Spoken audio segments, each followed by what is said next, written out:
নমস্কার, আপনাদের সবাইকে স্বাগত। আমি সব্যসাচী। এখন শুনুন এক্সক্লুসিভ একটি ঘটনা। কিভাবে পুলওয়ামার নৃশংস হামলার বদলা নিয়ে ভারত সারা বিশ্বকে স্তম্ভিত করেছিল। 14 ফেব্রুয়ারি 2019, ইতিহাসে সেই কালো দিন। পুলওয়ামার অবন্তিপোরায় সিআরপিএফ এর কনভয়ের উপর ভয়াবহ আত্মঘাতী হামলা। এক বিস্ফোরক ভর্তি স্করপিও গাড়ি আচমকা ঢুকে পড়ে কনভয়ের মাঝে। দৃশ্য যেন রণক্ষেত্র। 40 জন বীর শহীদ, দেশ জুড়ে চোখের জল আর প্রতিজ্ঞা এবার বদলা হবেই। বিশেষ সূত্রে জানাচ্ছে, হামলার পরপরই দিল্লিতে উচ্চ পর্যায়ের বৈঠক। পোস্টার নয়, প্রতিশোধ চায় ভারত। গোপন প্ল্যানিং, নিঃশব্দ আঘাত, লক্ষ্য শত্রুর ঘরের ভেতরে ঢুকে শিক্ষা দেওয়া। 26 ফেব্রুয়ারি ভোর রাতে ভারতের আকাশপথে উড়ে যায় 12টি মিরাজ 2000 যুদ্ধ বিমান। সোর্স বলছে, বায়ুসেনার টপ স্কোয়াড্রন সম্পূর্ণ নীরবে অতিক্রম করে পাকিস্তানের বর্ডার। প্রথম আঘাত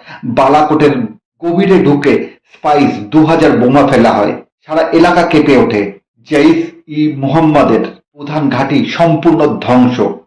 একাধিক প্রশিক্ষণ শিবির উড়িয়ে দেওয়া হয়। বিশ্লেষকরা বলছেন, এটা শুধু সামরিক জবাব নয়, ভারতের কূটনৈতিক শক্তির প্রদর্শন। পাকিস্তানকে আন্তর্জাতিক মঞ্চে কোণঠাসা করে দেওয়া হয়েছিল এই হামলার পর।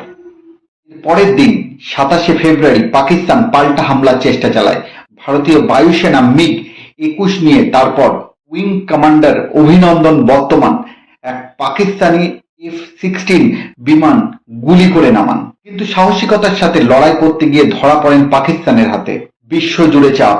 মাত্র 60 ঘন্টার মধ্যে পাকিস্তান অভিনন্দনকে মুক্তি দিতে বাধ্য হয়। পিস জেস্টার বলে দাবি করলেও আসল কারণ ছিল ভারতের চাপ ও কূটনৈতিক। এটি ভারতের নতুন রীতির ঘোষণা। যদি তুমি রক্ত ছড়াও, আমরা পাল্টা দেব, সীমান্তের ওপারে যে কোনো মূল্যে। পুলওয়ামার শহীদদের প্রতি এই ছিল প্রকৃত শ্রদ্ধা। গর্বের সাথে বলুন, ভারত মাতা কি জয়। আমি সব্যসাচী, আবার ফিরবো এমনই আরো ইতিহাস গড়া সত্য ঘটনা নিয়ে। নমস্কার, জয় হিন্দ।